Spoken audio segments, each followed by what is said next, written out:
Hallelujah, praise the lord. ಪ್ರೀತಿಯ ದೇವಜನರೇ, ಯೇಸು ಕ್ರಿಸ್ತನ ಪರಿಶುದ್ಧ ನಾಮದಲ್ಲಿ ನಿಮ್ಮನ್ನು ವಂದಿಸ್ತೇನೆ. ಗೈಡಿಂಗ್ ಲೈಟ್, ದಾರಿದೀಪ ಎಂಬ ದೇವರ ವಾಕ್ಯ ಸಂದೇಶ ಭಾಗಕ್ಕೆ ನಿಮ್ಮನ್ನೆಲ್ಲ ಸ್ವಾಗತಿಸ್ತೇನೆ. ಪ್ರಿಯರೇ, ನಾವು ದೇವರ ವಾಕ್ಯವನ್ನು ಧ್ಯಾನಿಸಲಿಕ್ಕೆ ಹೋಗುವ. ದೇವರು ನನ್ನ ಹೃದಯದಲ್ಲಿ ಹಾಕಿದ ವಿಷಯ ಇವತ್ತಿನ ಸಂದೇಶಕ್ಕೋಸ್ಕರ ನಾವು ದೇವರ ದೃಷ್ಟಿಯಲ್ಲಿ ಅಮೂಲ್ಯರಾಗಿದ್ದೇವೆ ಎಂಬುದಾಗಿ. ಪ್ರಿಯರೇ, ನಾವು ಪ್ರಾರ್ಥನೆ ಮಾಡಿಕೊಂಡು ದೇವರ ವಾಕ್ಯವನ್ನು ಧ್ಯಾನಿಸಲಿಕ್ಕೆ ಹೋಗುವ. Thank you Lord. ತಂದೆ, ನಿಮಗೆ ಸ್ತೋತ್ರ. ಅಪ್ಪ, ನೀವು ಒಳ್ಳೆಯದನ್ನೇ ಮಾಡುವ ದೇವರು, ಪ್ರೀತಿ, ದಯೆ, ಕರುಣೆ ತುಂಬಿರುವ ಆತನು. ಈ ಒಳ್ಳೆಯ ಸಮಯಕ್ಕಾಗಿ ಸ್ತೋತ್ರ. ನಿಮ್ಮ ಜೀವವುಳ್ಳ ವಾಕ್ಯವನ್ನು ಧ್ಯಾನಿಸಲಿಕ್ಕೆ ಕೊಟ್ಟ ಒಳ್ಳೆಯ ಅವಕಾಶಕ್ಕಾಗಿ ಸ್ತೋತ್ರ ತಂದೆ. ಅಪ್ಪ ಸ್ವಾಮಿ, ಈ ಸಮಯದಲ್ಲಿ ನೀವು ಸ್ವಾಮಿ ಮಾತನಾಡಿ, ನಿಮ್ಮ ಮಾತುಗಳು ಹೊರಡಲಿ. ನೀವು ಮಾತನಾಡಿದರೆ ನಾವು ಬದುಕ್ತೇವೆ ಸ್ವಾಮಿ. ನಿಮ್ಮ ಮಾತಿನಲ್ಲಿ ಶಕ್ತಿ ಇದೆ. ನಿಮ್ಮ ಮಾತುಗಳು ಕಾರ್ಯ ಸಾಧಕವಾದದ್ದು ಸ್ವಾಮಿ. ಕೇಳುವವರ ಪ್ರತಿಯೊಬ್ಬರ ಹೃದಯದಲ್ಲಿ ಮಹತ್ತಾದ ಕಾರ್ಯಗಳನ್ನು ಮಾಡಿ ಸ್ವಾಮಿ. ನಿಮ್ಮ ನಾಮ ಮಹಿಮೆ ಹೊಂದಲಿ ಸ್ವಾಮಿ. ಪವಿತ್ರಾತ್ಮನ ಎಲ್ಲವನ್ನು ಹತೋಟಿಗೆ ತೆಗೆದುಕೊಳ್ಳಿ. ಮಾತನಾಡುವ ನನ್ನನ್ನು, ಕೇಳಿಸಿಕೊಳ್ಳುವ ನಿಮ್ಮ ಜನರನ್ನು ಆಳ್ವಿಕೆ ಮಾಡಿ. ನಿಮ್ಮ ಚಿತ್ತ ಉದ್ದೇಶಗಳು ನೆರವೇರಲಿ. ಯೇಸು ಕ್ರಿಸ್ತನ ನಾಮದಲ್ಲಿ ಬೇಡಿದ್ದೇವೆ ತಂದೆ, ಆಮೇನ್. ಪ್ರಿಯರೇ, ನಾನು ಆಗಲೇ ಹೇಳಿದಾಗೆ ಇವತ್ತಿನ ಸಂದೇಶದ ವಿಷಯ ನಾವು ದೇವರ ದೃಷ್ಟಿಯಲ್ಲಿ ಅಮೂಲ್ಯರಾಗಿದ್ದೇವೆ ಎಂಬುದಾಗಿ. ನಾವು ಏಷಯನ ಪ್ರವಾದನೆ ಪುಸ್ತಕ 43ನೇ ಅಧ್ಯಾಯದ 4ನೇ ವಚನಕ್ಕೆ ನಮ್ಮ ಸತ್ಯವೇದವನ್ನು ತಿರುಗಿಸುವ. ಅಲ್ಲಿ ಹೀಗೆ ಬರೆಯಲ್ಪಟ್ಟಿದೆ: ನೀನು ನನ್ನ ದೃಷ್ಟಿಯಲ್ಲಿ ಅಮೂಲ್ಯನು, ಮಾನ್ಯನು, ಪ್ರಿಯನು ಆಗಿರುವುದರಿಂದ ಎಂಬುದಾಗಿ. ಹಲ್ಲೆಲೂಯಾ. ಇಲ್ಲಿ ದೇವರು ಮಾತನಾಡ್ತಾ ಇದ್ದಾರೆ. ದೇವರು ಹೇಳ್ತಾರೆ, ನೀನು ನನ್ನ ದೃಷ್ಟಿಯಲ್ಲಿ ಅಮೂಲ್ಯನು, ಮಾನ್ಯನು, ಪ್ರಿಯನು ಎಂಬುದಾಗಿ. ಹೌದು ಪ್ರಿಯರೇ, ನಾವು ದೇವರ ದೃಷ್ಟಿಯಲ್ಲಿ ಅಮೂಲ್ಯರು, ಮಾನ್ಯರು, ಪ್ರಿಯರು ಆಗಿದ್ದೇವೆ. We are important to God and we are precious at the sight of God. ದೇವರ ದೃಷ್ಟಿಯಲ್ಲಿ ನಾವು ಅಮೂಲ್ಯರಾಗಿದ್ದೇವೆ. ಸೊ ನಾವು ದೇವರ ವಾಕ್ಯದಲ್ಲಿ ನಾವು ನೋಡುವಾಗ ಈ ಇಡೀ ಸೃಷ್ಟಿಯನ್ನು, ನಾವು ಅದ್ಭುತವಾದ ಸೃಷ್ಟಿಯನ್ನು ನಾವು ನೋಡ್ತಾ ಇದ್ದೇವೆ. ಇಲ್ಲಿ ನಾವು ಬೇರೆ ಬೇರೆ ಜಾತಿಯ ಗಿಡ, ಮರ, ಪ್ರಾಣಿ, ಪಕ್ಷಿಗಳನ್ನು, ಆಕಾಶದಲ್ಲಿ ಹಾರಾಡುವ ಹಕ್ಕಿಗಳನ್ನು, ಸೂರ್ಯ, ಚಂದ್ರ, ನಕ್ಷತ್ರಗಳನ್ನು, ಈ ಅದ್ಭುತವಾದ ಸೃಷ್ಟಿಯನ್ನು ನಾವು ನೋಡ್ತಾ ಇರುವಾಗ ನಾವು ಒಂದು ವಿಷಯವನ್ನು ಧ್ಯಾನಿಸ್ತೇವೆ ಅಂದರೆ, ಸತ್ಯವೇದ ಏನು ಹೇಳ್ತಂದ್ರೆ, ನಾವು ದೇವರ ಸ್ವಾರೂಪ್ಯದಲ್ಲಿ ಉಂಟಾಗಿದ್ದೇವೆ ಎಂಬುದಾಗಿ. ನಾವು ಆದಿಕಾಂಡ 1ನೇ ಅಧ್ಯಾಯದ 26ನೇ ವಚನಕ್ಕೆ ಸತ್ಯವೇದವನ್ನು ತಿರುಗಿಸುವ. ಅಲ್ಲಿ ವಾಕ್ಯಭಾಗ ಹೀಗೆ ಬರೆಯಲ್ಪಟ್ಟಿದೆ: ಆಮೇಲೆ ದೇವರು ನಮ್ಮ ಸ್ವರೂಪದಲ್ಲಿ ನಮ್ಮ ಹೋಲಿಕೆಗೆ ಸರಿಯಾಗಿ ಮನುಷ್ಯರನ್ನು ಉಂಟು ಮಾಡುವ ಎಂಬುದಾಗಿ ದೇವರು ಆಲೋಚನೆ ಮಾಡಿದ್ರು. ಸೊ ದೇವರು ತನ್ನ ಬೇರೆ ಎಲ್ಲ ಸೃಷ್ಟಿಯನ್ನು ಮಾಡುವಾಗ ಯಾವುದೊಂದು ಆತನ ಸ್ವಾರೂಪ್ಯದಲ್ಲಿ, ಆತನ ಹೋಲಿಕೆಗೆ ಸರಿಯಾಗಿ ಉಂಟು ಮಾಡಲಿಲ್ಲ. ಗಿಡ, ಮರ, ಪ್ರಾಣಿ, ಪಕ್ಷಿ, ಬೇರೆ ಯಾವ ವಿಚಾರಗಳನ್ನು, ಜೀವಿಗಳನ್ನು. ದೇವರು ಮನುಷ್ಯರಾದ ನಮ್ಮನ್ನು ಉಂಟು ಮಾಡುವಾಗ ಹೇಳಿದ್ರು, ನಮ್ಮ ಸ್ವರೂಪದಲ್ಲಿ ಉಂಟು ಮಾಡುವ. ಅಂದ್ರೆ ದೇವರು ನಮ್ಮನ್ನು ಆತನ ಸ್ವರೂಪದಲ್ಲಿ, ಆತನ ಹೋಲಿಕೆಗೆ ಸರಿಯಾಗಿ ಉಂಟು ಮಾಡಿದ್ದಾರೆ. ನಾವು ಹೀಗೆ ಹೇಳಲಿಕ್ಕೆ ಆಗುವುದಿಲ್ಲ ದೇವರು ನಮ್ಮ ಹಾಗೆ ಇದ್ದಾರೆ ಎಂಬುದಾಗಿ. ಅಲ್ಲ, ನಾವು ದೇವರ ಸ್ವರೂಪದಲ್ಲಿ, ಹೋಲಿಕೆಗೆ ಸರಿಯಾಗಿ ಇದ್ದೇವೆ. ಇದು ಬಹಳ ಒಂದು ಅದ್ಭುತವಾದ ವಿಷಯ ಪ್ರಿಯರೇ. ನಾವು ಧ್ಯಾನಿಸ್ತಾ ಇರುವಾಗಲೇ ಇದೊಂದು ಶ್ರೇಷ್ಠವಾದ ಸಂಗತಿ. ಅಂದ್ರೆ ಈ ಅದ್ಭುತನಾದ ದೇವರು, ಸರ್ವಶಕ್ತನಾದ ದೇವರು, ಮಹಿಮೆಯ ಅರಸನು, ಸಮಸ್ತವನ್ನು ಸೃಷ್ಟಿಸಿ ಅದನ್ನು ಆಳ್ವಿಕೆ ಮಾಡ್ತಾ ಇರುವ ದೇವರು ಮನುಷ್ಯರಾದ ನಮ್ಮನ್ನು ಸೃಷ್ಟಿ ಮಾಡಲಿಕ್ಕೆ ಹೋಗುವಾಗ ಆತನು ತನ್ನ ಸ್ವಾರೂಪ್ಯದಲ್ಲಿ ಉಂಟು ಮಾಡಬೇಕಾಗಿ ಆಲೋಚನೆ ಮಾಡಿದರು. ಇದನ್ನು ಸ್ವಲ್ಪ ಹೊತ್ತು ಧ್ಯಾನಿಸಿ ಪ್ರಿಯರೇ. ಇದು ಎಷ್ಟೊಂದು ಶ್ರೇಷ್ಠವಾದ, ಅದ್ಭುತವಾದ ವಿಚಾರ ಎಂಬುದಾಗಿ. ಅವರ ಆಲೋಚನೆಗೆ ಅದು ಹೇಗೆ ಬಂದಿರಬಹುದು? ಯಾಕೆ ಅಂತ ಹೇಳಿದ್ರೆ, ನಾವು ಆತನ ಹೃದಯದಲ್ಲಿ ಅಮೂಲ್ಯರು, ಮಾನ್ಯರು, ಪ್ರಿಯರಾಗಿದ್ದೇವೆ. ಅಮೂಲ್ಯರು ಅಂತ ಹೇಳುವಾಗ ಪ್ರೈಸ್ಲೆಸ್, ಪ್ರೆಷಿಯಸ್ ಎಂಬುದಾಗಿ, ಮಾನ್ಯರು ಎಂಬುದಾಗಿ ಸನ್ಮಾನವುಳ್ಳವರು ಎಂಬುದಾಗಿ. ನಾವು ಲೋಕದಲ್ಲಿ ನಾವು ಬೇರೆ ಸಂಗತಿಗಳನ್ನು ನೋಡ್ತಾ ಇರುವಾಗ ನಮಗೆ ಮಾನ್ಯತೆ ಇಲ್ಲ, ನಾವು ಯಾರಿಗೂ ಬೇಡ ಎಂಬ ಅನೇಕ ವಿಚಾರಗಳು ನಮ್ಮ ಹೃದಯದಲ್ಲಿ ಬರುವುದು. ಆದರೆ ಬಹಳ ಮುಖ್ಯವಾಗಿ ನಾವು ದೇವರಿಗೆ ಬೇಕು, ನಾವು ದೇವರಿಗೆ ಅಮೂಲ್ಯರು, ದೇವರಿಗೆ ಮಾನ್ಯರು ನಾವಾಗಿದ್ದೇವೆ. ಸೊ ದೇವರ ಬೇರೆ ಯಾವ ಸೃಷ್ಟಿ ಕೂಡ ದೇವರ ಹೋಲಿಕೆಗೆ, ದೇವರ ಸ್ವಾರೂಪ್ಯದಲ್ಲಿ ಇಲ್ಲ. ಇನ್ನೊಂದು ಬಹಳ ಮುಖ್ಯವಾದ ವಿಷಯ ಏನಂದ್ರೆ, ನಾವು ಉಂಟಾದಾಗ, ನಾವು ಬೇರೆ ಎಲ್ಲ ಸಂಗತಿಗಳನ್ನು ದೇವರು ಉಂಟು ಮಾಡುವಾಗ ದೇವರು ಮಾತನಾಡಿದ್ರು, ಆಗ ಸಮಸ್ತ ಉಂಟಾಯಿತು. ದೇವರು ಆಕಾಶದಲ್ಲಿ ಸೂರ್ಯ, ಚಂದ್ರ, ನಕ್ಷತ್ರಗಳು ಕಾಣಿಸಿಕೊಳ್ಳಲಿ, ಉಂಟಾಗಲಿ ಎಂದಾಗ ಅದು ಉಂಟಾಯಿತು. ಆಮೇಲೆ ಆಕಾಶದಲ್ಲಿ ಹಾರಾಡುವ ಬೇರೆ ಬೇರೆ ಜಾತಿಯ ಹಕ್ಕಿಗಳು ಉಂಟಾಗಲಿ ಎಂಬುದಾಗ ಅದು ಉಂಟಾಯಿತು. ಆ ದೇವರು ಸಮುದ್ರವನ್ನು ನೋಡಿ, ನೀರನ್ನು ನೋಡಿ, ಇಲ್ಲಿ ಬೇರೆ ಬೇರೆ ಜಾತಿಯ ಮೀನುಗಳು ಉಂಟಾಗಲಿ ಎಂಬುದಾಗಿ ಹೇಳಿದಾಗ ಅಲ್ಲಿ ಉಂಟಾಯಿತು. ಸೊ ದೇವರು ಬೇರೆ ಎಲ್ಲ ಸೃಷ್ಟಿಯನ್ನು ಮಾಡುವಾಗ ಆತನು ಮಾತನಾಡಿದ್ರು, ಆಗ ಅವರ ಮಾತಿನಂತೆ ಆಯಿತು. ಆದರೆ ದೇವರು ನಮ್ಮನ್ನು ಸೃಷ್ಟಿ ಮಾಡಲಿಕ್ಕೆ ಹೊರಡುವಾಗ, ಮನುಷ್ಯರಾದ ನಮ್ಮನ್ನು ಸೃಷ್ಟಿ ಮಾಡಲಿಕ್ಕೆ ಹೊರಡುವಾಗ, ನಾನು ಆಗಲೇ ಹೇಳಿದಾಗೆ ದೇವರು ಹೇಳ್ತಾರೆ, ನಮ್ಮ ಸ್ವರೂಪದಲ್ಲಿ ನಮ್ಮ ಹೋಲಿಕೆಗೆ ಸರಿಯಾಗಿ ಉಂಟು ಮಾಡುವ ಎಂಬುದಾಗಿ ಹೇಳಿದರು. ಅಷ್ಟು ಮಾತ್ರ ಅಲ್ಲ ಪ್ರಿಯರೇ, ದೇವರು ತನ್ನ ಸ್ವಂತ ಹಸ್ತದಿಂದ ಆತನು ನಮ್ಮನ್ನು ಹುಟ್ಟು ಮಾಡಿದನು. ನಾವು ದೇವರ ಕೈ ಕೆಲಸವಾಗಿದ್ದೇವೆ. We are hand made by God. ನಾವು ದೇವರ ಹಸ್ತದಿಂದ, ದೇವರ ಕರದಿಂದ ನಾವು ಉಂಟಾದದ್ದು. ನಾವು ಅದೇ ಆದಿಕಾಂಡ 2ನೇ ಅಧ್ಯಾಯಕ್ಕೆ ನಮ್ಮ ಸತ್ಯವೇದನ್ನು ತಿರುಗಿಸುವಾಗ ನಾವು 2ನೇ ಅಧ್ಯಾಯದಲ್ಲಿ 7ನೇ ವಚನವನ್ನು ನಾವು ಓದುವಾಗ, ಹೀಗಿರಲು ಯೆಹೋವ ದೇವರು ನೆಲದ ಮಣ್ಣಿನಿಂದ ಮನುಷ್ಯನನ್ನು ರೂಪಿಸಿ ಅವನ ಮೂಗಿನಲ್ಲಿ ಜೀವಶ್ವಾಸವನ್ನು ಊದಿದನು, ಆಗ ಮನುಷ್ಯನು ಬದುಕುವ ಪ್ರಾಣಿ ಆದನು ಎಂಬುದಾಗಿ. ಹಲ್ಲೆಲೂಯಾ. ಸೊ ದೇವರು ನನ್ನನ್ನು ನಿಮ್ಮನ್ನು ಉಂಟು ಮಾಡುವಾಗ, ಮನುಷ್ಯರನ್ನು ಉಂಟು ಮಾಡಲಿಕ್ಕೆ ಹೋಗುವಾಗ ತನ್ನ ಸ್ವಂತ ಹಸ್ತದಿಂದ ನೆಲದ ಮಣ್ಣಿಗೆ ಕೈ ಹಾಕಿ ಆ ಮಣ್ಣಿನಲ್ಲಿ ನಮ್ಮ ದೇಹವನ್ನು, ನಮ್ಮ ದೇಹದ ಸ್ವಾರೂಪ್ಯವನ್ನು ಉಂಟು ಮಾಡಿದ್ರು. ಅಷ್ಟು ಮಾತ್ರ ಅಲ್ಲ ಪ್ರಿಯರೇ, ದೇವರು ಆ ಮಣ್ಣಿನ ಆ ಆಕಾರಕ್ಕೆ ಜೀವವನ್ನು ಕೊಡಲಿಕ್ಕೆ ಹೋಗುವಾಗ ಆತನು ಮಾತನಾಡಲಿಲ್ಲ, ಇದಕ್ಕೆ ಜೀವ ಉಂಟಾಗಲಿ ಎಂಬುದಾಗಿ ಮಾತನಾಡಲಿಲ್ಲ. ಆತನು ತನ್ನ ಸ್ವಂತ ಶ್ವಾಸವನ್ನು ಅದರ ಒಳಗೆ ಊದಿದ್ನು. ನಾವು ಈಗಾಗಲೇ ವಾಕ್ಯದಲ್ಲಿ ಓದಿದ್ದೇವೆ. ಸೊ ನಮ್ಮಲ್ಲಿ ನೆಲೆಯಾಗಿರುವ ಶ್ವಾಸ ಅದು ದೇವರ ಶ್ವಾಸ, ಪರಾತ್ಪರನಾದ ದೇವರ ಶ್ವಾಸ. ನಾವು ಉಸಿರಾಡುವ ಈ ಉಸಿರು, it's A gift from god. ದೇವರ ಅಮೂಲ್ಯವಾದ ಉಡುಗೊರೆಯಾಗಿದೆ. ಇದು ಅಂತಿಂತ ಶ್ವಾಸ ಅಲ್ಲ, ಇದು ಸರ್ವಶಕ್ತನಾದ, ಅದ್ವಿತೀಯನಾದ, ಯಾರಿಗೂ ಯಾವುದಕ್ಕೂ ಸರಿಸಾಟಿ ಇಲ್ಲದಿರುವಂತ ಆ ಪರಾತ್ಪರನಾದ ದೇವರ ಶ್ವಾಸ ನಮ್ಮ ಒಳಗೆ ಇದೆ. ಹಲ್ಲೆಲೂಯಾ. ಈಗ ಯೋಚನೆ ಮಾಡಿ ಪ್ರಿಯರೇ, ನಾವು ಎಷ್ಟು ಅಮೂಲ್ಯರು, ಎಷ್ಟು ಮಾನ್ಯರು, ಎಷ್ಟು ಪ್ರಿಯರು ಎಂಬುದಾಗಿ ದೇವರಿಗೆ. ದೇವರು ಕರದಲ್ಲಿ ಹಿಡಿದು ತನ್ನ ಸ್ವಂತ ಶ್ವಾಸವನ್ನು ನಮ್ಮ ಒಳಗೆ ಊದಿದ್ರು. ಹಲ್ಲೆಲೂಯಾ. ಸೊ ದೇವರು, ನಾವು ಈಗಾಗಲೇ ನೋಡಿದ್ದೇವೆ, ನಮ್ಮ ಸೃಷ್ಟಿ ದೇವರ ಸ್ವರೂಪದಲ್ಲಿ ಉಂಟಾಗಿದ್ದೇವೆ, ದೇವರ ಹೋಲಿಕೆಗೆ ಸರಿಯಾಗಿ ಉಂಟಾಗಿದ್ದೇವೆ. ಅಷ್ಟು ಮಾತ್ರವಲ್ಲ, ದೇವರ ಹಸ್ತದಲ್ಲಿ ಉಂಟಾಗಿದ್ದೇವೆ. ಹೌದು ಪ್ರಿಯರೇ, ನಾವು ಅನೇಕ ಬಾರಿ ಹ್ಯಾಂಡ್ ಮೇಡ್ ವಸ್ತುಗಳಿಗೆ ಬೆಲೆ ಹೆಚ್ಚು. ನಾವು ಹೇಳ್ತೇವೆ ಇದು ಕರಕುಶಲ, ಇದು ಹ್ಯಾಂಡ್ ಮೇಡ್ ಎಂಬುದಾಗಿ ಹೇಳುವಾಗ ಅದಕ್ಕೆ ಬೆಲೆ ಹೆಚ್ಚು. ಅದೇ ರೀತಿಯಲ್ಲಿ ನಾವೀಗ ನೋಡುವಾಗ ನಮ್ಮ ಬೆಲೆ ಕೂಡ ಹೆಚ್ಚು, ನಾವು ಕೂಡ ಅಮೂಲ್ಯರು. ಯಾಕೆಂದರೆ ಪರಲೋಕದ ದೇವರ ಹಸ್ತದಿಂದ ನಾವು ಉಂಟಾದವರು. ಹಲ್ಲೆಲೂಯಾ. ಸೊ ದೇವರು ಸರ್ವಜ್ಞಾನಿ, ಸರ್ವಶಕ್ತನಾದ ದೇವರ ಕರ ಕೆಲಸ, ಕೈ ಕೆಲಸ ನಾವಾಗಿದ್ದೇವೆ. ನಾವು ಮುಂದೆ ನೋಡುವ ನಾವು ಯಾವ ರೀತಿಯಲ್ಲೆಲ್ಲ ಅಮೂಲ್ಯರು ಎಂಬುದಾಗಿ. ನಾವು ಮುಂದೆ ನೋಡುವಾಗ ದೇವರು ಜಗತ್ತಿನಲ್ಲಿ ಏನನ್ನಾದರೂ ಉಂಟು ಮಾಡುವುದಕ್ಕಿಂತ ಮೊದಲು, ಈ ಸೃಷ್ಟಿಯಲ್ಲಿ ಏನನ್ನಾದರೂ ಮಾಡುವುದಕ್ಕಿಂತ ಮೊದಲು ದೇವರು ನಮ್ಮ ಬಗ್ಗೆ ಆಲೋಚನೆ ಮಾಡಿದ್ರು. ನಾವು ದೇವರ ಮೊದಲನೇ ಆಲೋಚನೆ ಆಗಿದ್ದೇವೆ, ನಾವು ದೇವರ ಮೊದಲನೆಯ ಪ್ರೀತಿಯಾಗಿದ್ದೇವೆ. ಹಲ್ಲೆಲೂಯಾ. ಸೊ ಈ ಜಗತ್ತೆಲ್ಲ ಶೂನ್ಯವಾಗಿರುವಾಗ, ಯಾವ ಸಮಸ್ತಕ್ಕೂ ಆರಂಭವೂ ಅಂತ್ಯವಾಗಿರುವ ದೇವರು ಈ ಸೃಷ್ಟಿಯಲ್ಲಿ ಆರಂಭ ಮಾಡುವಾಗ, ತನ್ನ ಕ್ರಿಯೆಯನ್ನು ಶುರು ಮಾಡುವಾಗ ದೇವರು ನಮ್ಮನ್ನು ಆಲೋಚನೆ ಮಾಡಿದ್ರು. ನಾವು ಅದನ್ನು ಎಫೆಸ 1ನೇ ಅಧ್ಯಾಯದ 4ನೇ ವಚನದಲ್ಲಿ ನಾವು ಓದ್ತೇವೆ. ಅಲ್ಲಿ ಹೀಗೆ ಬರೆಯಲ್ಪಟ್ಟಿದೆ, ಜಗದುತ್ಪತ್ತಿಗೆ ಮುಂಚೆ ಕ್ರಿಸ್ತನಲ್ಲಿ ಆರಿಸಿಕೊಂಡನು ಎಂಬುದಾಗಿ. ಹಲ್ಲೆಲೂಯಾ. ಅಂದರೆ ಈ ಜಗತ್ತಿನಲ್ಲಿ ದೇವರು ಜೀವಿಗಳನ್ನು, ಪ್ರಾಣಿ ಪಕ್ಷಿಗಳನ್ನು, ಸೂರ್ಯ ಚಂದ್ರ ನಕ್ಷತ್ರಗಳನ್ನು, ನದಿಗಳನ್ನು, ಸಮುದ್ರವನ್ನು, ದೇವದೂತರುಗಳನ್ನು ಉಂಟು ಮಾಡುವುದಕ್ಕಿಂತ ಮೊದಲೇ ದೇವರು ನಮ್ಮನ್ನು ಆಲೋಚನೆ ಮಾಡಿದ್ರು. ನಾವು ದೇವರ ಆಲೋಚನೆಯಲ್ಲಿ, ದೇವರ ಹೃದಯದಲ್ಲಿ ಮೊದಲು ಉಂಟಾದ್ವಿ ಪ್ರಿಯರೇ. ಹಲ್ಲೆಲೂಯಾ. ಎಷ್ಟೊಂದು ಶ್ರೇಷ್ಠವಾದ ವಿಷಯ. ಸೊ ದೇವರು ಒಂದು ವಿಶೇಷವಾದ ಸಂಗತಿಗೆ ತನ್ನ ಹೆಜ್ಜೆಯನ್ನು ಇಡುವಾಗ ದೇವರ ಆಲೋಚನೆ, ದೇವರ ಮೊದಲನೇ ಆಲೋಚನೆ ನಾವಾಗಿದ್ವಿ. ಹಲ್ಲೆಲೂಯಾ. ನಾವು ಇದನ್ನು ಗ್ರಹಿಸುವಾಗ ಎಷ್ಟೊಂದು ಶ್ರೇಷ್ಠವಾದ ವಿಷಯ.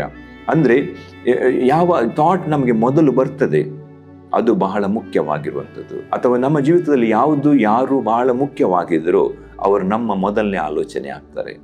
ದೇವರ ದೃಷ್ಟಿಯಲ್ಲಿ ನಾವು ಬಹಳ ಮುಖ್ಯ, ಬಹಳ ಅಮೂಲ್ಯ, ಬಹಳ ಶ್ರೇಷ್ಠರು. ಹಾಗಾಗಿ ದೇವರ ಮೊದಲನೇ ಆಲೋಚನೆ ನಾವಾಗಿದ್ವಿ. ಸೊ ನಾವು ಮುಂದೆ ನೋಡ್ತೇವೆ ನಾವು ಯಾವ ದೃಷ್ಟಿಯಲ್ಲಿ, ಯಾವ ರೀತಿಯಲ್ಲೆಲ್ಲ ಅಮೂಲ್ಯರು, ಮಾನ್ಯರು ಎಂಬುದಾಗಿ. ನಾನು ಈಗಾಗಲೇ ಹೇಳಿದೆ, ನಾವು ದೇವರ ಸ್ವರೂಪದಲ್ಲಿದ್ದೇವೆ, ದೇವರ ಹಸ್ತದಲ್ಲಿ ಉಂಟಾಗಿದ್ದೇವೆ, ದೇವರ ಮೊದಲನೇ ಆಲೋಚನೆ ಆಗಿದ್ದೇವೆ. ನಾನು ಮುಂದೆ ಹೇಳಿದೆ, ನಾವು ದೇವರ ಮೊದಲನೇ ಪ್ರೀತಿಯಾಗಿದ್ದೇವೆ. We are God's first love. ಹೇಗೆ ಅಂತ ಹೇಳಿದಾಗ, ನಮ್ಮನ್ನು ದೇವರು ಈ ಲೋಕದಲ್ಲಿ ಉಂಟು ಮಾಡಿದ್ರು. ಯಾಕೆ ಉಂಟು ಮಾಡಿದ್ರು? ಅನೇಕರಿಗೆ ಅನೇಕ ಪ್ರಶ್ನೆಗಳಿದೆ. ಕೆಲವರು ಈ ಸಂದೇಶವನ್ನು ಕೇಳ್ತಾ ಇರೋರು ಯೋಚನೆ ಮಾಡ್ತಾ ಇರೋರು, ನಾನು ಯಾಕೆ ಈ ಲೋಕದಲ್ಲಿ ಇದ್ದೇನೆ, ಯಾಕೆ ನಾನು ಇಲ್ಲಿ ಹುಟ್ಟಿದ್ದೇನೆ, ಏನು ಮಾಡ್ತಾ ಇದ್ದೇನೆ, ನನ್ನನ್ನು ಯಾರೂ ಪರಿಗಣಿಸುವುದಿಲ್ಲ, ನನ್ನ ಬಗ್ಗೆ ಯಾರೂ ಎಣಿಸುವುದಿಲ್ಲ, ನಾನು ಯಾರಿಗೂ ಬೇಡ ಎಂಬುದಾಗಿ ಅನೇಕ ರೀತಿಯ ಯೋಚನೆಗಳಲ್ಲಿ ಇದ್ದಿರಬಹುದು. ಪ್ರಿಯರೇ, ದೇವರು ನಿಮ್ಮೊಂದಿಗೆ ಮಾತನಾಡ್ತಾ ಇದ್ದಾರೆ. ನೀವು ದೇವರ ಯೋಜನೆಯಿಂದ ಉಂಟಾದದ್ದು, ದೇವರ ಆಲೋಚನೆಯಿಂದ ಉಂಟಾದದ್ದು, ದೇವರ ಸ್ವಾರೂಪ್ಯದಲ್ಲಿ ಉಂಟಾದದ್ದು. ನೀವು ದೇವರಿಗೆ ಅಮೂಲ್ಯ, ಮಾನ್ಯ, ಪ್ರಿಯರು ಆಗಿದ್ದೀರಿ.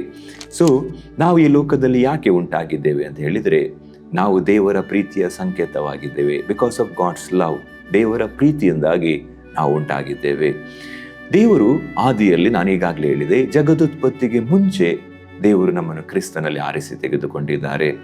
ಸೊ ದೇವರು ಈ ಲೋಕದಲ್ಲಿ ಮನುಷ್ಯರನ್ನು, ನಮ್ಮನ್ನು ಯಾಕೆ ಉಂಟು ಮಾಡಿದ್ರು ಎಂಬುದಾಗಿ ನೋಡುವಾಗ, ದೇವರು ಪ್ರೀತಿಯಾಗಿದ್ದಾರೆ. God is love. ನಾವು ಸತ್ಯವೇದದಲ್ಲಿ 1 ಯೋಹನ 4ನೇ ಅಧ್ಯಾಯದ 7ನೇ ವಚನದಿಂದ ಓದ್ತೇನೆ. ಪ್ರಿಯರೇ, ನಾವು ಒಬ್ಬರನ್ನೊಬ್ಬರು ಪ್ರೀತಿಸೋಣ. ಪ್ರೀತಿಯು ದೇವರಿಂದಾಗಿದೆ ಮತ್ತು ಪ್ರೀತಿ ಮಾಡುವ ಪ್ರತಿಯೊಬ್ಬನು ದೇವರಿಂದ ಹುಟ್ಟಿದವನು, ದೇವರನ್ನು ಬಲ್ಲವನು ಆಗಿದ್ದಾನೆ. ಪ್ರೀತಿ ಇಲ್ಲದವನು ದೇವರನ್ನು ಬಲ್ಲವನು ಅಲ್ಲ, ಯಾಕೆಂದರೆ ದೇವರು ಪ್ರೀತಿ ಸ್ವರೂಪಿ ಎಂಬುದಾಗಿ. ಮುಖ್ಯವಾಗಿ 4ನೇ ಅಧ್ಯಾಯದ 8ನೇ ವಚನ ಹೇಳ್ತದೆ, ದೇವರು ಪ್ರೀತಿ ಸ್ವರೂಪಿ ಎಂಬುದಾಗಿ. ಗಾಡ್ ಇಸ್ ಲವ್ ಎಂಬುದಾಗಿ. ಇಲ್ಲಿ ನಾವು ನೋಡುವಾಗ ಗಾಡ್ ಇಸ್ ಲವ್, ದೇವರು ಪ್ರೀತಿ ಸ್ವರೂಪಿ ಅಂತ ಹೇಳಿದಾಗ ದೇವರಲ್ಲಿ ಪ್ರೀತಿ ಇರುವುದಲ್ಲ. ನಾವು ದೇವರಲ್ಲಿ ಪ್ರೀತಿ ಇದೆ ಅಂತ ಹೇಳಿದ್ರೆ ಅದಕ್ಕೆ ಲಿಮಿಟ್ ಇದೆ. ಇಲ್ಲಿ ವಾಕ್ಯ ಹೇಳ್ತದೆ, ದೇವರು ಪ್ರೀತಿಯಾಗಿದ್ದಾನೆ. ಗಾಡ್ ಇಸ್ ಲವ್, ದೇವರು ಪ್ರೀತಿಯಾಗಿದ್ದಾನೆ ಅಂತ ಹೇಳಿದ್ರೆ ದೇವರು ಪ್ರೀತಿಯ ಸೋರ್ಸ್ ಆಗಿದ್ದಾರೆ, ದೇವರು ಪ್ರೀತಿಯ ಉಕ್ಕುವ ಹೊರತೆ ಆಗಿದ್ದಾರೆ. Is a fountain of love. ಪ್ರೀತಿ ದೇವರಿಂದ ಆದದ್ದು, ಅದು ಪ್ರೀತಿ ದೇವರಿಂದ ಹೊರಡುವಂಥದ್ದು. There is no limit for is love. ದೇವರ ಪ್ರೀತಿಗೆ ಯಾವ ಲಿಮಿಟ್ ಇಲ್ಲ. ಆತನೇ ಪ್ರೀತಿಯಾಗಿದ್ದಾನೆ. ದೇವರಲ್ಲಿ ಪ್ರೀತಿ ಇರುವುದಲ್ಲ ಪ್ರಿಯರೇ, ಅದು ಕರೆಕ್ಟ್ ಸೆಂಟೆನ್ಸ್ ಅಲ್ಲ. ದೇವರು ಪ್ರೀತಿಯಾಗಿದ್ದಾನೆ. He is the love. ಆತನು ಪ್ರೀತಿಯ ಸೋರ್ಸ್ ಆಗಿದ್ದಾರೆ. He is the source of love. So ದೇವರು ಪ್ರೀತಿಯಾಗಿರೋದ್ರಿಂದ, ದೇವರು ಪ್ರೀತಿ ಸ್ವರೂಪಿ ಆಗಿರೋದ್ರಿಂದ, ದೇವರು ಆ ಪ್ರೀತಿಯನ್ನು ಶೇರ್ ಮಾಡಲಿಕ್ಕೆ, ಹಂಚಲಿಕ್ಕೆ ಬಯಸಿದ್ರು. ಇದು ದೇವರು ಒಬ್ಬರೇ ಆಗಿದ್ರು, ಒಬ್ಬಂಟಿಗರಾಗಿದ್ರು, ಅಲೋನ್ ಆಗಿದ್ರು, ಅವರು ಲೋನ್ಲಿ ಫೀಲಿಂಗ್ ಆಗ್ತಾ ಇತ್ತು. ಅದಕ್ಕೋಸ್ಕರ ಅವರಿಗೋಸ್ಕರ ಜೊತೆಗಾರರನ್ನು ಫೆಲೋಶಿಪ್ ಮಾಡಲಿಕ್ಕೋಸ್ಕರ ನಮ್ಮನ್ನು ಉಂಟು ಮಾಡಿದರು ಅಂತಲ್ಲ, ಆ ಕಾರಣ ಅಲ್ಲ. ಯಾಕೆ ಅಂತ ಹೇಳಿದ್ರೆ, ದೇವರು ಯಾವಾಗಲೂ is complete with in himself. ದೇವರು ತನ್ನ ಒಳಗೆಯೇ ಪರಿಪೂರ್ಣರಾಗಿದ್ದಾರೆ. ಅವರನ್ನು ಪರಿಪೂರ್ಣ ಮಾಡಲಿಕ್ಕೆ ಯಾರೂ ಬೇಕಿಲ್ಲ. ಓನ್ಲಿ ರೀಸನ್ ಏನಂದ್ರೆ, ದೇವರು ತನ್ನ ಉಳ್ಳಿರುವ ಆ ಪ್ರೀತಿಯ ಹೊರತೆ, ಆ ಪ್ರೀತಿಯನ್ನು ಆತನು ಹಂಚಲಿಕ್ಕೆ, ಶೇರ್ ಮಾಡಲಿಕ್ಕೆ ಬಯಸಿದ್ರು. ಯಾಕೆಂದ್ರೆ ಪ್ರೀತಿ ಹಂಚುವುದರಿಂದ ಹೆಚ್ಚಾಗ್ತದೆ, ಪ್ರೀತಿಯನ್ನು ಶೇರ್ ಮಾಡೋದ್ರಿಂದ ಹೆಚ್ಚಾಗ್ತದೆ. So God wanted to share the love. ಆ ಪ್ರೀತಿಯನ್ನು ಹಂಚಲಿಕ್ಕೆ ಬಯಸಿದ್ರು. ಅದಕ್ಕೋಸ್ಕರ ಮನುಷ್ಯರಾದ ನಮ್ಮನ್ನು ಉಂಟು ಮಾಡಿದ್ರು. ಅದೇ ಕಾರಣ ಪ್ರಿಯರೇ, ದೇವರು ಆ ಪ್ರೀತಿಯನ್ನು ಶೇರ್ ಮಾಡಲಿಕ್ಕೆ ಬಯಸಿದಾಗ ಆ ಪ್ರೀತಿಯನ್ನು ಯಾರೊಂದಿಗೆ ಶೇರ್ ಮಾಡ್ಬೋದು?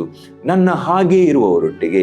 ಅದಕ್ಕೋಸ್ಕರ ನಮ್ಮನ್ನು ಅವರ ಸ್ವಾರೂಪ್ಯದಲ್ಲಿ ಉಂಟು ಮಾಡಿದ್ರು. ನಾನು ಎಣಿಸ್ತೇನೆ, ನಾನು ಸಂದೇಶದ ಆಳವನ್ನು ನೀವು ಅರ್ಥ ಮಾಡಿಕೊಳ್ತಿದ್ದೀರಿ ಎಂಬುದಾಗಿ.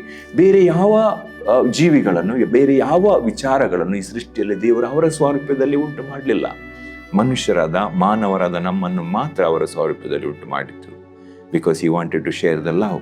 ಆ ಪ್ರೀತಿಯನ್ನು ಶೇರ್ ಮಾಡಲಿಕ್ಕೋಸ್ಕರ.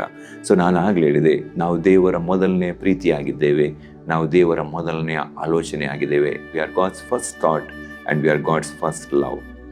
ಸೊ ನಂತರ ನಾವು ನೋಡುವಾಗ ಏನಾಯ್ತು ಅಂತ ನೋಡುವಾಗ, ದೇವರು ಮಾನವರನ್ನು ಸೃಷ್ಟಿ ಮಾಡಿದ್ರು, ಈ ಲೋಕದಲ್ಲಿಟ್ಟರು. ಆ ಮನುಷ್ಯನು ದೇವರಿಗೆ ಅವಿಧೇಯನಾಗಿ ಪಾಪವನ್ನು ಮಾಡಿದ್ರು. ನಾವು ನೋಡುವಾಗ ದೇವರಿಂದ ಅಗಲಿ ಹೋದ್ನು. ಮನುಷ್ಯನು ಪಾಪ ಮಾಡಿ, ಏಕೆಂದರೆ ದೇವರು ಪರಿಶುದ್ಧರಾಗಿದ್ದಾರೆ. God is holy. ಸೊ ಮನುಷ್ಯನು ಪಾಪ ಮಾಡಿ ದೇವರಿಂದ ಅಗಲಿದ್ನು. ಪಾಪ ಎಂಬ ಅಡ್ಡಗೋಡೆ ಮನುಷ್ಯರು ಮತ್ತು ದೇವರ ಮಧ್ಯೆ ನಿಂತಿತ್ತು. ಆ ಅಡ್ಡಗೋಡೆಯನ್ನು ತೆಗಿಲಿಕ್ಕೋಸ್ಕರ, ಪುನಃ ನಮ್ಮನ್ನು ತನ್ನೊಂದಿಗೆ ಸೇರಿಸಿಕೊಳ್ಳಿಕ್ಕೋಸ್ಕರ ದೇವರು ಒಂದು ಅದ್ಭುತವಾದ ಸ್ಟೆಪ್ ಅನ್ನಿಟ್ರು, ಒಂದು ವಿಶೇಷವಾದ ಸ್ಟೆಪ್ ಅನ್ನಿಟ್ಟರು. ಯಾಕೆಂದ್ರೆ ನಮ್ಮಿಂದ ಪಾಪವನ್ನು ತೆಗಿಲಿಕ್ಕೆ, ನಮ್ಮಿಂದ ಪಾಪವನ್ನು ಬಿಡಲಿಕ್ಕೆ ಅಸಾಧ್ಯವಾಗಿತ್ತು. It is impossible for us to live sinless, ಪಾಪರಹಿತವಾಗಿ, ಪಾಪದಿಂದ ಹೊರಗೆ ಬರುವಂಥದ್ದು ನಮಗೆ ಅಸಾಧ್ಯವಾಗಿತ್ತು. ಅದಕ್ಕೆ ದೇವರೇ ಅದ್ಭುತವಾದ ಆ ಸ್ಟೆಪ್ಪನ್ನು ತೆಗೆದುಕೊಂಡ್ರು. ಆ ದೇವರೇ, ಆ ಸರ್ವ ಸೃಷ್ಟಿಯನ್ನು ಉಂಟು ಮಾಡಿದ ದೇವರೇ, ಆತನ ಈ ಲೋಕದಲ್ಲಿ ಮನುಷ್ಯ ಅವತಾರದಲ್ಲಿ ಇಳಿದು ಬರಲಿಕ್ಕೆ ನಿರ್ಧಾರ ಮಾಡಿದರು. 2020 ವರ್ಷದ ಹಿಂದೆ. ಆತನ ಹೆಸರು ಯೇಸು. ಯೇಸು ಕ್ರಿಸ್ತನು ದೇವರ ಒಬ್ಬನೇ ಮಗನಾಗಿದ್ದಾನೆ. ಅಂದರೆ ದೇವರ ಒಂದೇ ಅವತಾರವಾಗಿದ್ದಾರೆ, ದೇವರ ಒಂದೇ ಮಾನವ ಅವತಾರವಾಗಿದ್ದಾರೆ. ಈ ಕೇಮ್ ಆನ್ ದಿಸ್ ಅರ್ತ್. ಯೇಸು ಕ್ರಿಸ್ತನು ಈ ಲೋಕದಲ್ಲಿ ಇಳಿದು ಬಂದನು. ಯೇಸು ಎಂಬ ಹೆಸರಿನ ಅರ್ಥವೇ ತನ್ನ ಜನರನ್ನು ಪಾಪದ ಬಿಡಿಸಿ ಕಾಯುವಾತನು ಎಂಬುದಾಗಿ. ಹಲ್ಲೆಲೂಯಾ. ಸೊ ನಮ್ಮನ್ನು ಪಾಪದಿಂದ ಬಿಡಿಸಿ, ನಮ್ಮನ್ನು ದೇವರನ್ನು ಅಗಲಿಸಿದ ಪಾಪವನ್ನು ತೊಲಗಿಸಿ, ನಮ್ಮನ್ನು ಪುನೊಂದಾವರ್ತಿ ದೇವರೊಂದಿಗೆ ಸೇರಿಸಿಕೊಳ್ಳಿಕ್ಕೋಸ್ಕರ ಆ ಯೇಸು ಕ್ರಿಸ್ತನು ಶಿಲುಬೆಯಲ್ಲಿ ತನ್ನ ದೇಹವನ್ನೇ, ತನ್ನ ಪ್ರಾಣವನ್ನೇ ತ್ಯಾಗ ಮಾಡಿದರು. ಸೊ ದೇವರು ನಮ್ಮನ್ನು ಅಮೂಲ್ಯರು, ಮಾನ್ಯನು, ಪ್ರಿಯರು ಅಂತ ಹೇಳುವಾಗ ದೇವರು ಹೇಳ್ತಾರೆ, ನೀವು ನನ್ನ ಪ್ರಾಣ ಪ್ರಿಯರು ಎಂಬುದಾಗಿ. ಅದರ ಅರ್ಥ ನನ್ನ ಪ್ರಾಣಕ್ಕಿಂತಲೂ ನೀವು ಅಮೂಲ್ಯರು ಎಂಬುದಾಗಿ. ಹಲ್ಲೆಲೂಯಾ. ನಮ್ಮನ್ನು ಉಳಿಸ್ಕೊಳ್ಳಿಕ್ಕೋಸ್ಕರ, ನಮ್ಮನ್ನು ಪುನಃ ತಿರುಗಿ ಪಡಿಲಿಕ್ಕೋಸ್ಕರ, ನಮ್ಮನ್ನು ಪುನಃ ಆತನೊಂದಿಗೆ ಸೇರಿಸಿಕೊಳ್ಳಿಕ್ಕೋಸ್ಕರ ತನ್ನ ಪ್ರಾಣವನ್ನೇ ದಾರ ಎರೆದರು. ನಮ್ಮನ್ನು ಪುನಃ ಪರಲೋಕದಲ್ಲಿ ತನ್ನ ಐಕ್ಯತೆಯಲ್ಲಿ ಸೇರಿಸಿಕೊಳ್ಳಿಕ್ಕೋಸ್ಕರ. ಹಲ್ಲೆಲೂಯಾ. ಇದೊಂದು ಅದ್ಭುತವಾದ ಪ್ರೀತಿ, ಇದು ಅದ್ಭುತವಾದ ತ್ಯಾಗ ಪ್ರಿಯರೇ. ಇದನ್ನು ನಾವು ಊಹಿಸ್ಲಿಕ್ಕೂ ಧ್ಯಾನಿಸ್ಲಿಕ್ಕೂ ಬಹಳ ಕಷ್ಟ. ದೇವರ ಪ್ರೀತಿ ಅದು ಕ್ರಿಸ್ತ ಯೇಸುವಿನಲ್ಲಿ ತೋರಿ ಬಂದಿದೆ. ನಾವು ಯಾರನ್ನಾದರೂ ಪ್ರೀತಿ ಮಾಡ್ತಾ ಇರುವಾಗ ನಾವು ಅದನ್ನು ಡೆಮಾನ್ಸ್ಟ್ರೇಟ್ ಮಾಡಲಿಕ್ಕೆ, ಅದನ್ನು ಎಕ್ಸ್ಪ್ಲೇನ್ ಮಾಡಲಿಕ್ಕೆ ಹೇಳ್ತೇವೆ. ನಾವು ನಿಮಗೋಸ್ಕರ ಏನು ಬೇಕಾದರೂ ಮಾಡ್ತೇವೆ, ನಾನು ನಿಮಗೋಸ್ಕರ ಬೇಕಾದರೆ ಜೀವವನ್ನು ಕೊಡ್ತೇನೆ ಅಂತ ಹೇಳ್ತೇವೆ. ಆದರೆ ನಾವು ಹಾಗೆ ಮಾಡುವುದಿಲ್ಲ. ಆದರೆ ನಾವು ಅವರನ್ನು ಎಷ್ಟು ಪ್ರೀತಿ ಮಾಡ್ತೇವೆ ಎಂಬ ಆಳವನ್ನು ಎಕ್ಸ್ಪ್ಲೇನ್ ಮಾಡಲಿಕ್ಕೆ ಹೇಳ್ತೇವೆ ಹಾಗೆ. ಆದರೆ ದೇವರು ಹಾಗೆ ಅಲ್ಲ ಪ್ರಿಯರೇ. ದೇವರು ಹೇಳಿದ್ರು, ನೀವು ನನಗೆ ಪ್ರಾಣ ಪ್ರಿಯರು, ಅಮೂಲ್ಯರು, ಮಾನ್ಯರು ಅಂತ ಹೇಳಿದ್ರು. ಅದನ್ನು ಡೆಮಾನ್ಸ್ಟ್ರೇಟ್ ಮಾಡಿದ್ರು, ಅದನ್ನು ಕಾರ್ಯರೂಪದಲ್ಲಿ ಮಾಡಿ ತೋರಿಸಿದ್ರು. ಆತನ ದೇಹವನ್ನೇ ಆ ಶಿಲುಬೆಯಲ್ಲಿ ಸಜೀವ ಯಜ್ಞವಾಗಿ ಅರ್ಪಿಸಿ ಪ್ರಿಯರೇ. ನಾವಿವತ್ತು ವಾಕ್ಯ ಸಂದೇಶದಲ್ಲಿ ನೋಡಿದ್ದೇವೆ, ದೇವರು ಹೇಳ್ತಾರೆ, ನೀನು ನನಗೆ ಅಮೂಲ್ಯನು, ಮಾನ್ಯನು, ಪ್ರಿಯನು ಎಂಬುದಾಗಿ. ಅದಕ್ಕೆ ಬೇಕಿರುವ ಎಲ್ಲ ವಾಕ್ಯ ಭಾಗಗಳು ನಾವು ಧ್ಯಾನಿಸಿದ್ದೇವೆ. ದೇವರು ಅದನ್ನು ಯಾವ ರೀತಿಯಲ್ಲಿ ಕಾರ್ಯರೂಪದಲ್ಲಿ ತೋರಿಸಿದ್ದಾರೆ. ನಮ್ಮನ್ನು ಆತನ ಸ್ವರೂಪದಲ್ಲಿ ಉಂಟು ಮಾಡಿದ್ದಾರೆ, ಆತನ ಸ್ವಂತ ಹಾಸದಿಂದ ಉಂಟು ಮಾಡಿದ್ದಾರೆ. ದೇವರು ಸೃಷ್ಟಿಯನ್ನು ಮಾಡಲಿಕ್ಕೆ ಹೊರಡುವಾಗ ನಾವು ದೇವರ ಮೊದಲನೇ ಯೋಚನೆ ಆಗಿದ್ವಿ, ನಾವು ದೇವರ ಮೊದಲನೇ ಪ್ರೀತಿಯಾಗಿದ್ವಿ. ಆ ಪ್ರೀತಿಯನ್ನು ಉಳಿಸ್ಕೊಳ್ಳಿಕ್ಕೋಸ್ಕರ ನಾವು ಪಾಪ ಮಾಡಿ ಅಗಲಿ ಹೋದಾಗ, ದೇವರಿಂದ ದೂರ ಹೋದಾಗ ನಮ್ಮನ್ನು ಪುನಃ ತಿರುಗಿಸಿಕೊಳ್ಳಿಕ್ಕೆ ಆತನ ತನ್ನ ಒಬ್ಬನೇ ಮಗನನ್ನು ಕೊಟ್ಟರು. ಯೇಸು ಕ್ರಿಸ್ತನು ತನ್ನ ಪ್ರಾಣವನ್ನೇ ದಾರ ಎರೆದರು ಆ ಶಿಲುಬೆಯಲ್ಲಿ. ಈ ವಾಕ್ಯವಾಗ ನಿಮ್ಮೆಲ್ಲರನ್ನು ಆಶೀರ್ವಾದ ಮಾಡಲಿ. ನಾವು ಪ್ರಾರ್ಥನೆ ಮಾಡುವ. Thank you Lord. ತಂದೆಯೇ, ನಿಮಗೆ ಸ್ತೋತ್ರ ಸ್ವಾಮಿ. ನೀವು ಒಳ್ಳೆಯವನ್ನು ಒಳ್ಳೆಯದನ್ನೇ ಮಾಡುವ ದೇವರು, ಪ್ರೀತಿ, ದಯೆ, ಕರುಣೆ ತುಂಬಿರುವ ಆತನು, ನಿಮ್ಮ ಜನರನ್ನು ಅಪಾರವಾಗಿ ಪ್ರೀತಿ ಮಾಡುವ ಆತನು ನೀವಾಗಿದ್ದೀರಿ ತಂದೆ.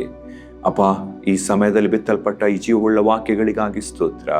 ಅಪ್ಪ ಸ್ವಾಮಿ, ನೀವು ಪ್ರತಿಯೊಬ್ಬರೊಂದಿಗೆ ವೈಯಕ್ತಿಕವಾಗಿ ಮಾತನಾಡಿದಿರೋದಕ್ಕಾಗಿ ಸ್ತೋತ್ರ ಸ್ವಾಮಿ. ಕೇಳಿಸಿಕೊಳ್ಳುವ ಪ್ರತಿಯೊಂದು ಹೃದಯದಲ್ಲಿ ಪವಿತ್ರಾತ್ಮ ನೀವು ಬಲವಾದ ಕಾರ್ಯಗಳನ್ನು ಮಾಡಿ, ಮಹತ್ತಾದ ಕಾರ್ಯಗಳನ್ನು ಮಾಡಿ ಸ್ವಾಮಿ. ತಂದೆಯೇ ಸ್ವಾಮಿ, ನಿಮ್ಮ ಚಿತ್ತ ಉದ್ದೇಶಗಳು ಅವರ ಜೀವಿತದಲ್ಲಿ ನೆರವೇರಲಿ ಸ್ವಾಮಿ. ಪ್ರತಿಯೊಬ್ಬರ ಹೃದಯವನ್ನು ಸ್ವಾಮಿ ತಂದೆ ನಿಮ್ಮ ಕಡೆಗೆ ತಿರುಗಿಸಿ, ಅಪ್ಪ ಸ್ವಾಮಿ ನಿಮ್ಮ ಯೋಜನೆ ಕಡೆಗೆ ತಿರುಗಿಸಿ ಸ್ವಾಮಿ. Thank you Lord. ಬ್ಲೆಸ್ ಮಾಡಿ ಅವರ ಆಶೀರ್ವದಿಸಿ ಸ್ವಾಮಿ. ಅಪ್ಪ ಸ್ವಾಮಿ ಕುಟುಂಬವನ್ನು ಆಶೀರ್ವದಿಸಿ ಸ್ವಾಮಿ.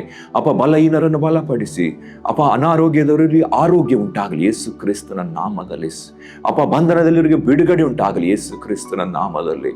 ತಂದೆಯ ಮಾತಾದ ಕಾರ್ಯಗಳು ನಡೆಯಲಿ ಸ್ವಾಮಿ. Thank you lord. ನಮ್ಮ ಪ್ರಾರ್ಥನೆ ಯಾವಾಗಲೂ ಕೇಳ್ತೀರಿ, ಈಗಲೂ ಕೇಳಿ ಉತ್ತರಿಸಿದಕ್ಕಾಗಿ ಸ್ತೋತ್ರ ತಂದೆ.